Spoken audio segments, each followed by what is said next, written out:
Welcome to Sweet Life Beat Life. We hope this video helps. You start by creating a project with the correct aspect ratio because speed edits can shift framing. Once done, import the clip and place it on the timeline. Make sure the original file is backed up.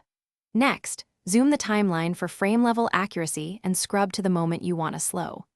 This first precision makes later speed ramps smooth and avoids awkward jumps, so pause and mark the in and out points with the playhead before moving to speed controls. You now change the speed.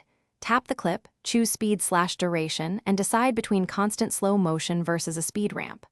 For cinematic results, use the speed curve option, place keyframes where motion should ease in and out, then drag handles to adjust interpolation for smooth transitions. If you need steady half speed, enter 0. 5. For quarter speed, 0. 25.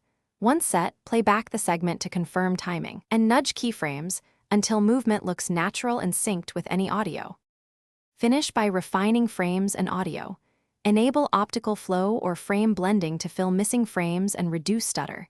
You do this because slowed footage can look choppy otherwise.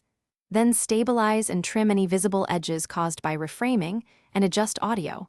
Apply pitch correction or detach and replace it to avoid chipmunk effects. Finally, export using a higher frames per second or export upscale to preserve smooth motion.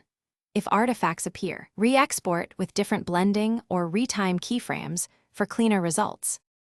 Thanks for watching. Consider subscribing if we helped you.